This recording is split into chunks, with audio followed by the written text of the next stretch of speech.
Young girl had been stabbed in the park. We had no leads, we had no motive. You know, instantly you felt the pressure. Opening my contacts book for the first time to reveal the secrets of what it really takes to be a murder detective. We got a forensic breakthrough where we managed to get a palm print from the bonnet of the black Vauxhall Corsa. On the front line, exposing how we solve the most heinous of crimes. When I was examining the footage at the crime scene, I found one image which showed something glinting as the figures were walking past the car.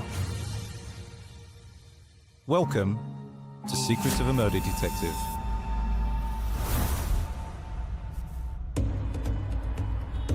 The murder of Jodie Chesney in March 2019 was one of East London's most challenging cases. I'm going to be meeting one of the senior officers on the case to understand the pressures, the setbacks, and the eventual breakthrough that brought the killers to justice.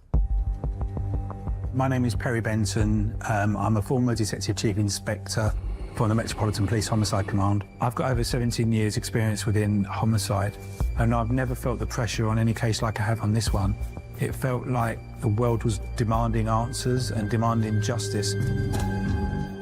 Perry, thanks very much for coming in. Hi, Steve. Appreciated. Perry, the case we're going to talk about is from March 2019. Where were you working at the time? What was your role? So at that time, I was a detective sergeant working on one of the murder teams at Barking. So a call comes into the police. When were you first made aware of it?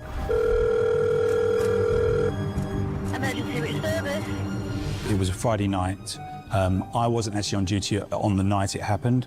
A call came in relation to a stabbing in Harold Hill in Romford in Essex. A young girl had been stabbed in the park.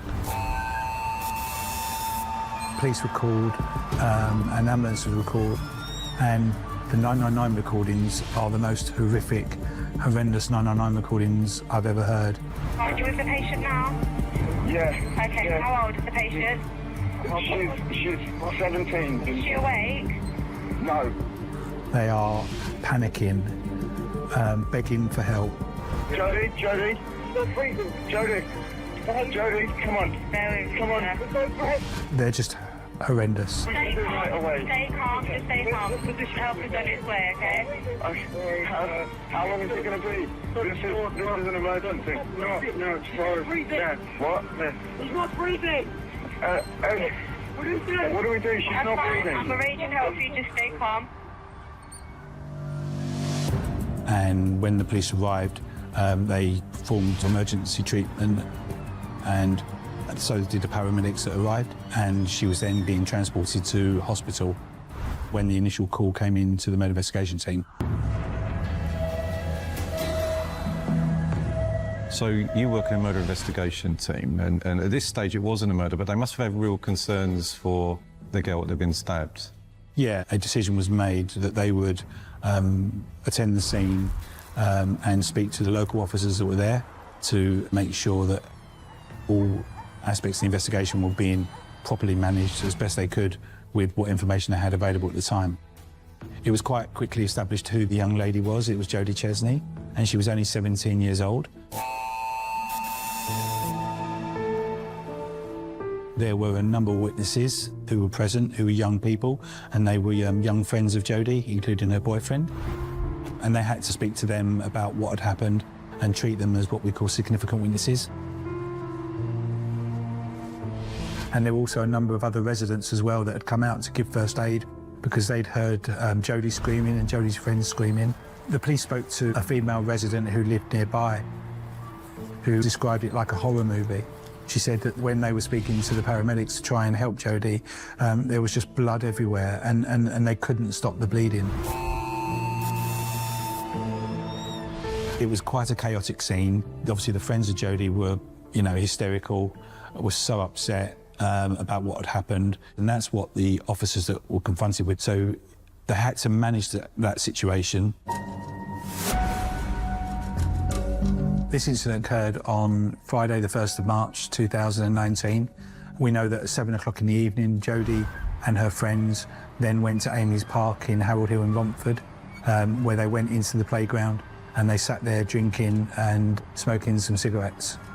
They were listening to music, and they were just having a general good night, what should have been a normal Friday night out with your friends. And then just before 9:30, around 9:20, the witnesses described two males entering the playground where Jodie was, and one of the males has then stabbed Jodie in the back. She then collapsed to the floor, screaming out in pain, and the two males ran off. Within 5 minutes, the police and paramedics had arrived on scene to try and save Jodie's life. One of the things that was established quite quickly was that Jodie's dad was in central London, and they managed to locate where he was, and they sent officers in a marked police car with blue lights and sirens to go and pick him up, because they obviously were really concerned about Jodie. They wanted to get him and quickly get him to the hospital. So Jodie was taken away from the scene by ambulance, but due to the life-threatening injuries she received, the paramedics had to pull over to perform life-saving surgery. Unfortunately, at 10:26, just over an hour later, Jodie passed away on an Esso petrol station forecourt. One of the aspects of this investigation was that Jodie's dad found out that his daughter died when he was in the back of the police car on the way to try and get to the hospital. He heard it over the radio that his daughter had died.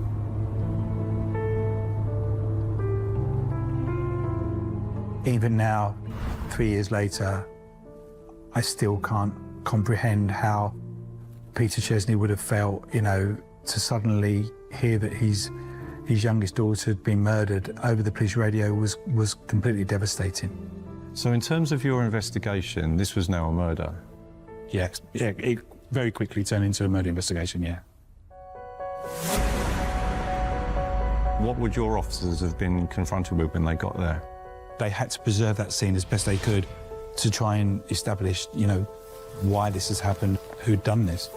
So the park is in a very, very residential, built-up area in Harold Hill. Where the actual stabbing took part was in a small playground in the middle of the park. And there was a couple of benches there and some children's climbing equipment. And that is where Jodie was sitting just before she was stabbed. She was sitting on one of the benches. What is significant is the playground where the incident happened was pitch black. There were some residential streetlights around the perimeter, but the actual playground itself was pitch black. So some of Jodie's friends didn't actually see what happened. They just heard Jodie and saw Jodie collapse. They never actually saw the attack. Such was the sort of speed and ferocity of what had happened. You know, the two people that were seen to enter the playground and stab Jodie, you know, literally came in and left immediately. And that was like chilling, you know, how someone would come in and sort of display that level of violence and then leave that quickly. What's really important for particularly your officers on the homicide team is to get as much information as possible in order to try and work out what's gone on. The best source of information at the park is going to be Jodie's friends, but they've just witnessed their friend stabbed brutally in front of them. It's going to be traumatic. They're young, they're upset. Yeah, exactly that. And, you know, what they just seen and come across is something that, you know, you wouldn't wish anyone to see. So the officers had to be really careful and mindful of, you know, trying to get as much information from them as possible, but also trying to make sure that they were okay. And the witnesses were taken to local police stations and they were interviewed. And even then, they gave some really good, detailed account of what had happened. But the difficulty was, it was so dark that the descriptions that they could give were quite poor. They said that one was tall, one was quite small. They thought the tall one may have been a black male wearing a furry hooded coat. But what complicated their initial account was that they said that about half an hour before the stabbing, there was two males sitting on the bench opposite them, and they weren't sure that they were the same two males that had come back and attacked Jodie, or whether they were two different people. I came on duty the following morning, on that Saturday morning, and as the detective sergeant, I was appointed to be the case officer. You know, my initial thoughts were this was such a huge scene and there was so little to go on. It was like a complete whodunit. You know, we had no leads, we had no motive. You know, instantly you felt the pressure.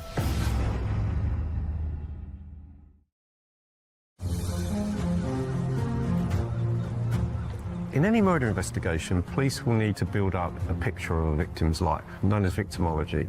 And the best people to get that information from generally is the victim's family. So specially trained officers are used to get that information whilst dealing with their grief and not making it worse.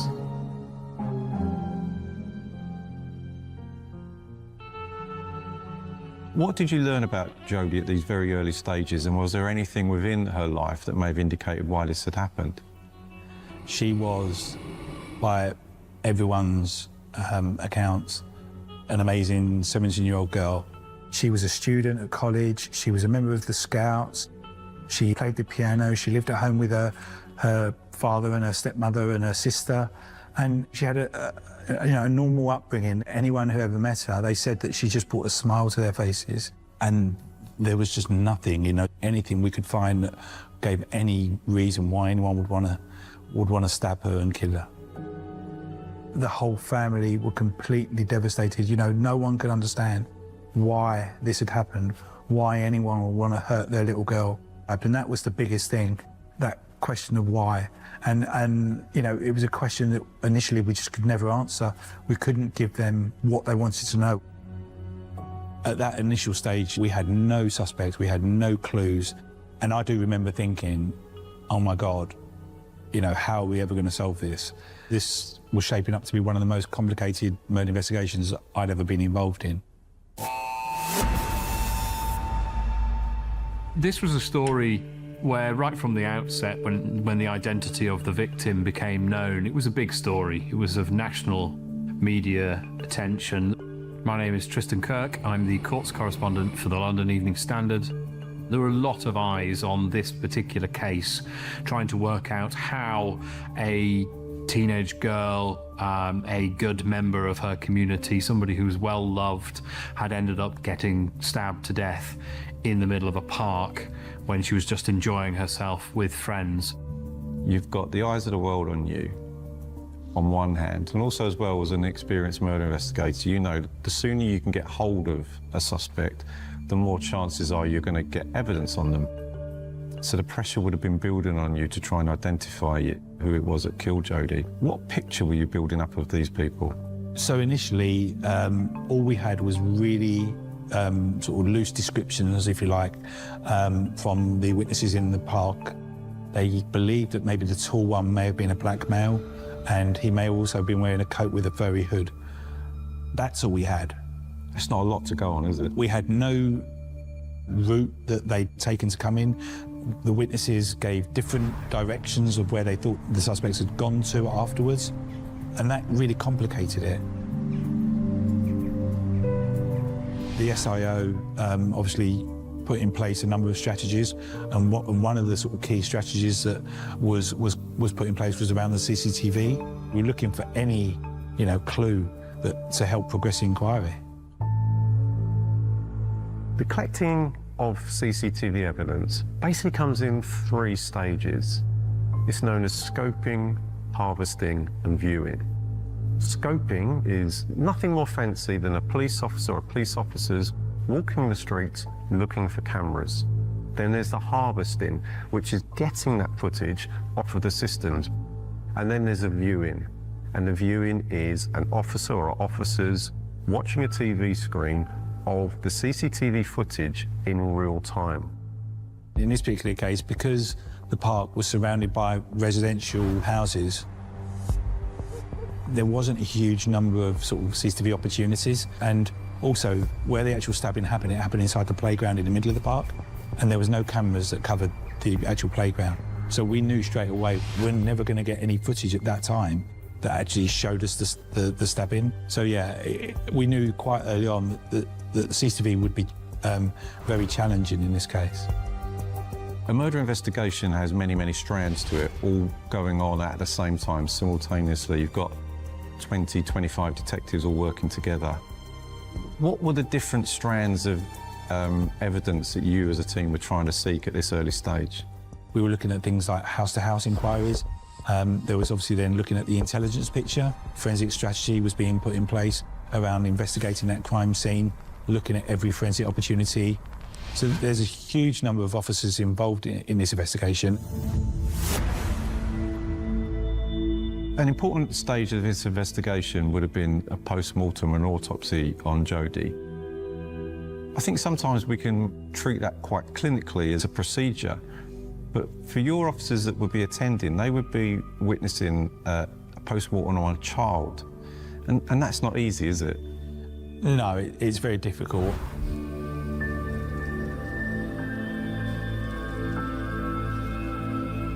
It's an experience that I wouldn't wish anybody to go through. It really does sort of stay with you with what you see. So on Sunday, the 3rd of March, a post-mortem examination was conducted on Jodie. The Home Office pathologist identified that she'd been stabbed in the back. There was one stab wound that went through her back in like an upwards direction.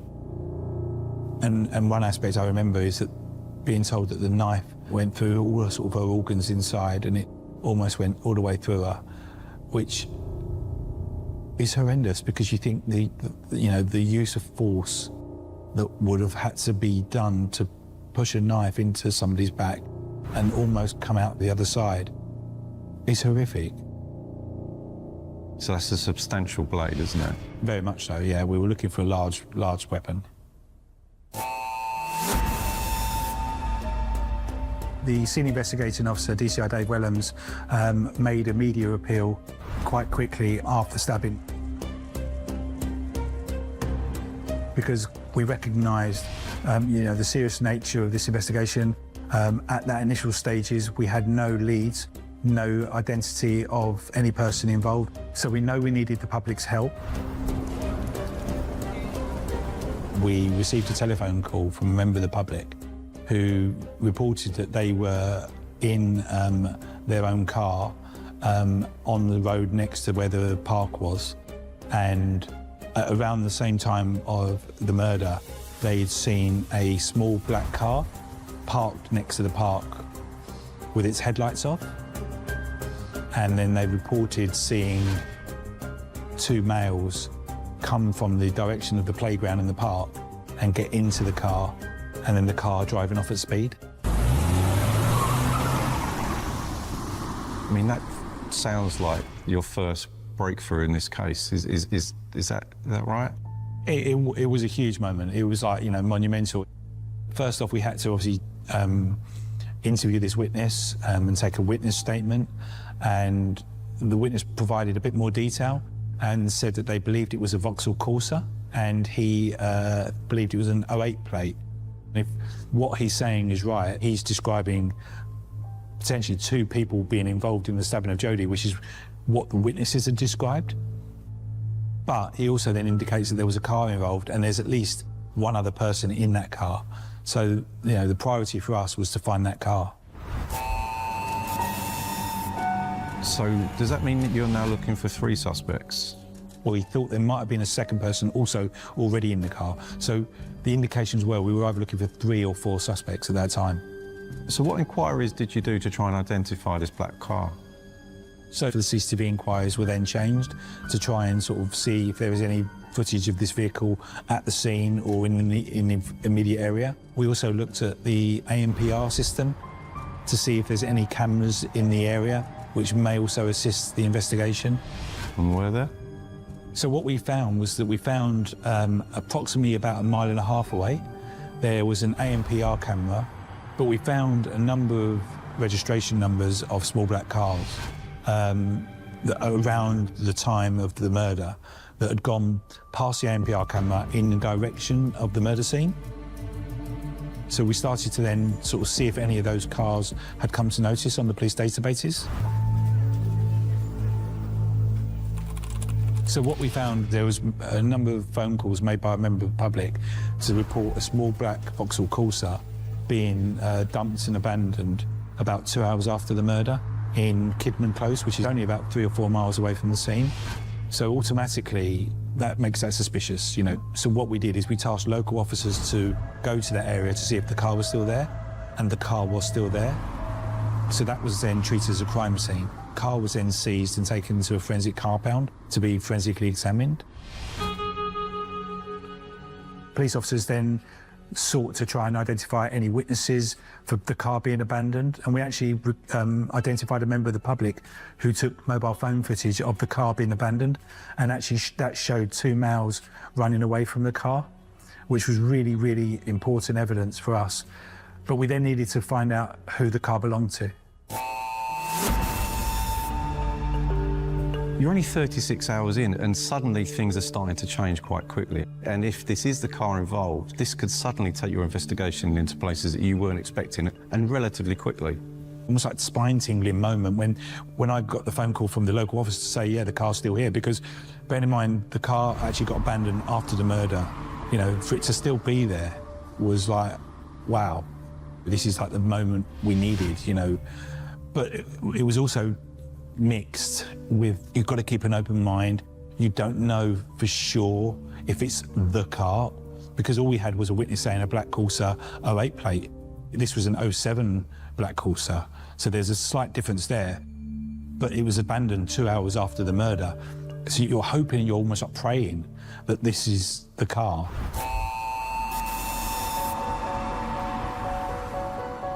Research was then conducted by the team to try and identify the owner of the car.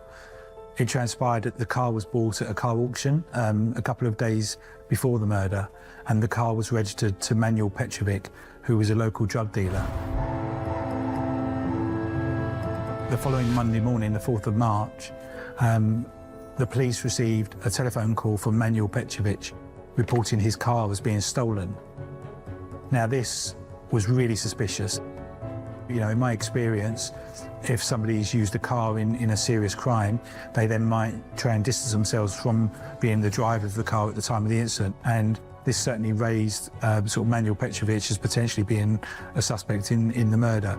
The following day, we then received a telephone call from Manuel Petrovic's sister in Leicester to report that her brother was in fear for his safety, and because of that, he'd come to Leicester, but he wanted to talk to police about his car being stolen.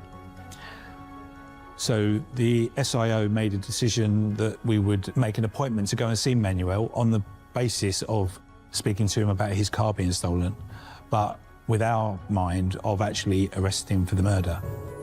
So on that Tuesday evening, officers from Leicester Constabulary, supported by Metropolitan Police officers, went to Manuel's sister's address in Leicester, and he was there, and he was arrested for the murder of Jodie Chesney. So when we transferred Manuel Petrovic back to London, he was interviewed a number of times by the officers, and he made no comment to the interviews, which was really frustrating because we didn't know what role he may have played in the murder, but we certainly suspected he'd to be involved.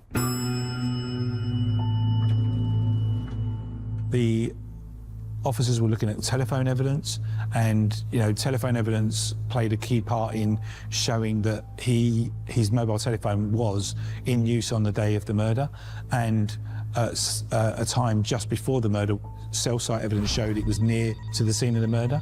So that was really key bit of evidence to sort of potentially prove that he was involved. And by the last interview, after all the sort of evidence had been put to him in his interview, Manuel Petrovic then provided what they call a prepared statement. In that prepared statement, Manuel admitted to being the driver of the Vauxhall Corsa that we'd seized on the night of the murder. He said that he had a friend in the car who he didn't want to name. He then claimed that he'd picked up two males nearby who he called Male A and Male B, and that he drove them to the park, where Male A and Male B got out of the car, went into the park and the playground, and then returned back to the car, and he drove them away. And this was incredible. We suspected Manuel to be the driver of the car because it was his car that was registered to him. But here we had Manuel admitting being the driver of the car. You know, it was, you know, I felt euphoric in that all the hard work that the team had done was kind of justified, and that we'd now identified at least one person involved in the murder of Jodie. So I prepared a report to the Crown Prosecution Service to charge Manuel. Originally, when we passed it to the reviewing lawyer to give a charging decision for Manuel, the lawyer refused to charge. That must have been incredibly frustrating. It was like heartbreaking.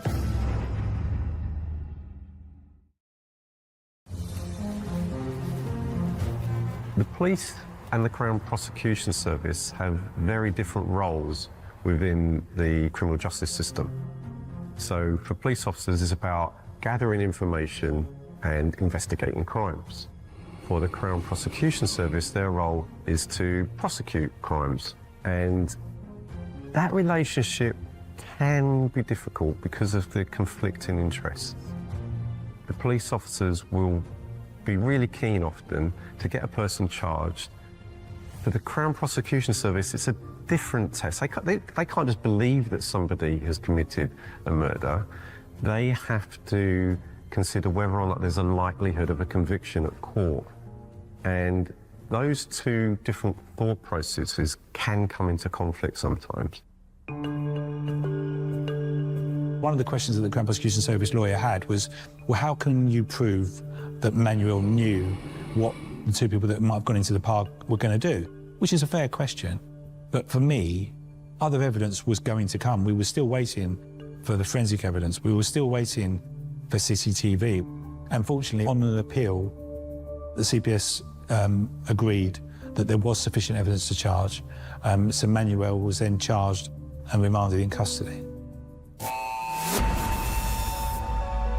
So on the 8th of March, with Manuel Petrovic still in custody, being interviewed by officers, the police managed to identify the second suspect, who is a 16-year-old. And that came because telephone evidence showed that the 16-year-old was in close contact with Manuel Petrovic on the day of the murder. But we also got forensic results back from when we seized the black Vauxhall Corsa. In the footwell of the black Vauxhall Corsa was a trigger from an antibacterial bottle.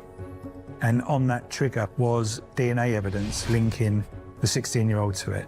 So on the 8th of March, the 16-year-old male was arrested at his home address. He was interviewed on a number of occasions, but made no comment to all questions being asked. So we then approached the CPS to charge him with the murder, and the reviewing lawyer in that particular instance, again, agreed to charge him with the murder. At the same time, officers were still trying to identify who the other suspects were that were involved, and we got a forensic breakthrough where we managed to get a palm print from the bonnet of the black Vauxhall Corsa, which came back to a gentleman called Spencer Nongakwe.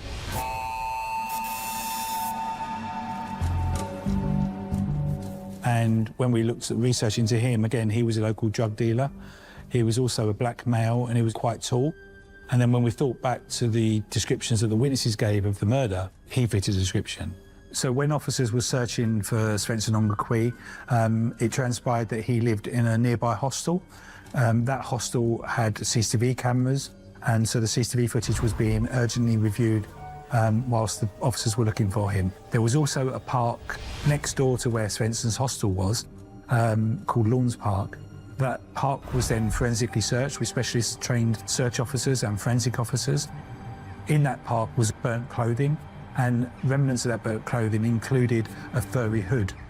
I strongly suspect that is the clothing that he was wearing during the murder and then had disposed of after the murder. So on the 10th of March, he was spotted going into a residential address in Dagenham. As the police went into that address, Spencer Nongakwe ran out of the back door of the address and tried to climb into a neighbour's garden and then fell through the neighbour's conservatory roof. At the same time, a young male who we now know to be Aaron Isaacs was also seen trying to run out the back door and climb over the back garden fence. So Spencer Nongakwe was arrested in that residential address And then we found Aaron Isaacs in that address with 2 other people, and a decision was made that we didn't know whether or not they were involved in the murder or whether they were assisting Svensson. So Aaron Isaacs and the 2 other people were then arrested for assisting an offender, whilst the police could search that address and obviously interview them regarding their knowledge. So Svensson was then interviewed, and again made no comment to all the questions asked. And when we then reviewed the CCTV at the hostel, and on the day of the murder, we had CCTV evidence showing him wearing a big coat with a furry hood. So all of that evidence was put to the Crown Prosecution Service, who agreed to charge Svensson with the murder. So he was charged, and then Aaron Isaacs at that point was released on police bail because we didn't have any evidence linking him to the murder or any evidence that he'd assisted an offender. By May, we'd obtained further evidence that linked Aaron Isaacs to being the 4th person involved in the murder of Jodie Chesney. What we believe is that Aaron Isaacs was the smaller male that the witnesses had described going into the park with the tall black male. And evidence was obtained from the hostel where CCTV evidence showed Aaron Isaacs being with Svensson on Gakui about 30 minutes before the murder. Svensson is wearing a coat with a furry hood and a white top, which clearly matches the description of what the witnesses had said the stabber was wearing. The CCTV was then used to track their movements from the hostel, and they are then seen walking in direction and into what is a black Vauxhall Corsa, which is the same black Vauxhall Corsa that Manuel Petrovich was driving. So by the end of May, a charging authority was obtained from the Crown Prosecution Service, and Aaron Isaacs was subsequently found hiding an address in North London, where he was then arrested and charged with the murder of Jodie Chesney to await trial. CCTV was recovered from a number of addresses in and around the park, but none of the CCTV footage was suitable to identify anybody responsible. The best the footage showed was potentially legs getting out of a vehicle and then walking into the park. A decision was made to utilise the services of a CCTV expert to review the footage and compare the different clips to sort of help try and prove that the same people that we'd seen at the hostel were potentially the same people at the scene itself. In the Jodie Chesney case, I was brought in after some initial arrests had been made. I'm Ashley Windsor, and I've been an imaging expert for over 35 years. The primary job was to see if we could identify through imagery these 4 people. And the CCTV was so clear that there was no doubt I was dealing with 4 individuals who were named. The evidence throughout the footage I had was supporting material. It was saying these people knew each other. It was saying what they were wearing. It was saying where they were and the timings. But the breakthrough came when I looked at the crime scene video. This was poor quality CCTV at night, and the individuals cannot be seen clearly, but some things could be seen, and that turned the case. There was an air of mystery about this case because this was somebody who was clearly all the signs were pointing towards an innocent victim. There was questions as to whether this might have been a case of mistaken identity or if there was something underlying that we didn't know about. There were a lot of questions still to be answered.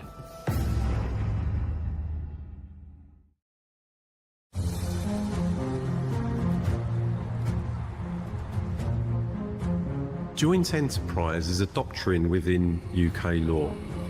If 2 or more people are acting together and one goes on to commit a crime that the other could have foreseen, they can be held jointly responsible, both as guilty of each other. What really this case boiled down to was who knew what about what was going to happen. The debate was not really about whether there'd been a stabbing, but more about whether they all knew that that that was the plan, and therefore that was a joint enterprise. So on the 16th of September 2019, the trial of Manuel Petrovich, the 16-year-old, Spencer Ongakwe and Aaron Isaacs commenced at the Central Criminal Court, Old Bailey in London. And one of the things that stands out for me is that Jodie's friends came to court to give evidence, and they were remarkable. The way they were so brave and so strong, giving evidence in front of the 4 people accused of killing Jodie was just phenomenal. They were having to relive the most traumatic thing that they'd ever have to deal with, and it was heartbreaking to see.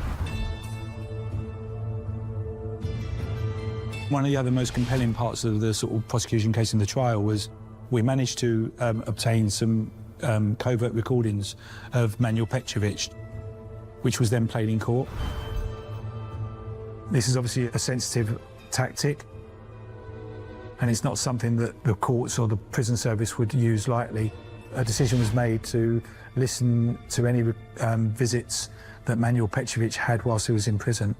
On a couple of those visits, he actually spoke to a female friend of his, and in particular, during one of those visits, he actually gave us the motive for what had actually happened to Jodie. He said that Svensson had gone into the park and into the playground to bang out his ops. Now, what that means, he was basically gone to bang out his opposition, he's gone to attack his rival. And then what that actually meant was that the 2 people that the witnesses had seen sitting opposite Jodie and her friends about half an hour before the murder, they were the rivals. They were the intended targets. And so for the first time ever, we had that evidence and that information that it was purely a case of mistaken identity. Jodie was just the wrong person in the wrong place at the wrong time. She was not the intended target. But this was the first time the recordings were allowed to be used in a criminal trial, which helped prove the actual motive behind the murder. So when you found out that it was a case of mistaken identity, how did that feel?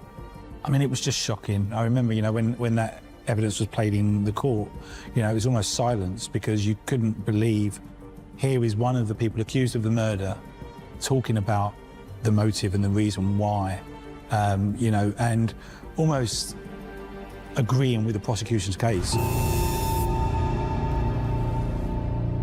The trial had a number of issues. Manuel Petrovich gave evidence and admitted being a drug dealer, and he pretty much stuck to his story of taking 2 people that he refused to name to the park, and then he drove them away.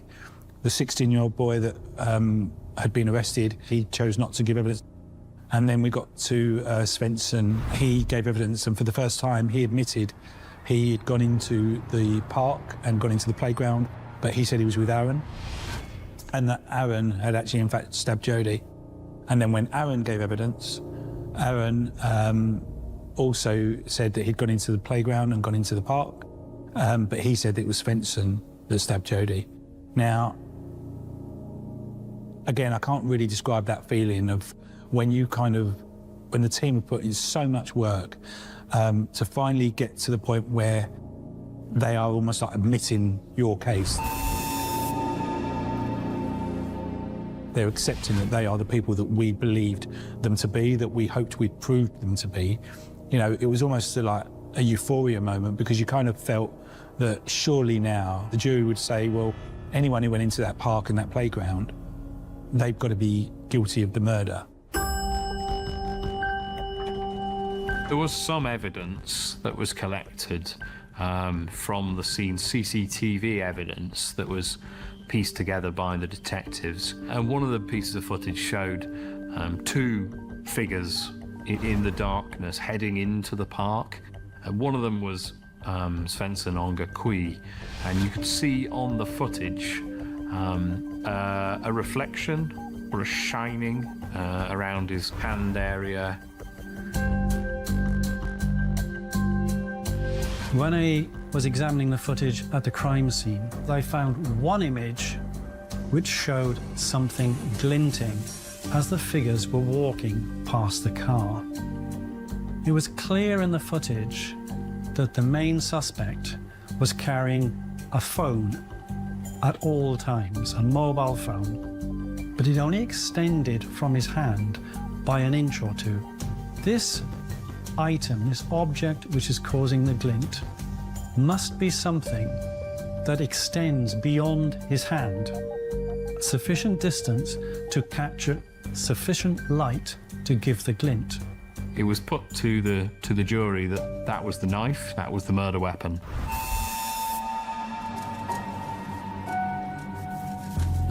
So how did it go? What was the result? So it was a really lengthy trial, and after several weeks, the jury came back with their verdicts. I remember being so sort of shaken, so nervous, waiting for their verdicts, because you know that the team have put in so much hard work to try and get justice for the family, and you just hope that the jury come back with the right verdicts, but you just never know. You never know what the jury are gonna say. And so, you know, it's almost like your heart is in your mouth and you can feel your heart sort of beating out your chest, waiting for that verdict.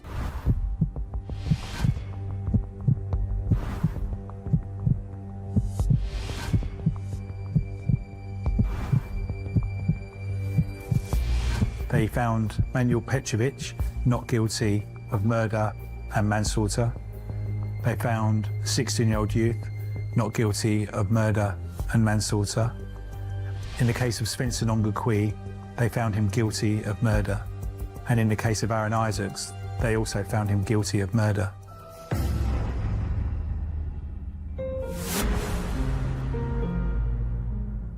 Normally in a case, we take what we call a victim impact statement from like the family about how this has affected them. And one of the things that will stay with me forever is that in this case, we took 15 impact statements.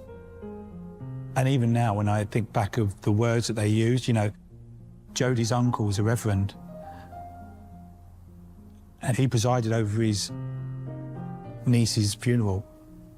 How do you do that as a reverend? How do you conduct your own niece's funeral? You know, some of the words when I think about those impact statements, you know, really, yeah. We had some of the witnesses read out those impact statements in court, and I can tell you that there wasn't a dry eye in the courtroom. It was one of the most emotional experiences of my life, and it's something I'll never, ever forget. It was clear that Spencer Nongakwi had clearly gone out that night to cause really serious harm and kill his rival opposition in the park. Jodie Chesney was an innocent young 17-year-old girl who had been causing no harm to anyone, and she was just the victim of a mistaken identity. On the 18th of November 2019, Spencer Nongakwi was given a mandatory life sentence with a minimum term of 26 years imprisonment. Aaron Isaacs was also given a mandatory life sentence to serve a minimum 18 years in prison. He showed absolutely no remorse for what he'd done, for the devastation and for the lives that he's changed. You know, he has changed anyone connected to Jodie's lives, you know, her boyfriend, her immediate family. Their lives are never going to be the same again. Jodie is never going to have another birthday again. She's never going to have a Christmas again. Her father's never going to see her walk down the aisle or get married or have children. All of this has been cruelly taken away by the actions of Spencer Nongakwi and Aaron Isaacs, and for nothing. There was absolutely no justification for what they did.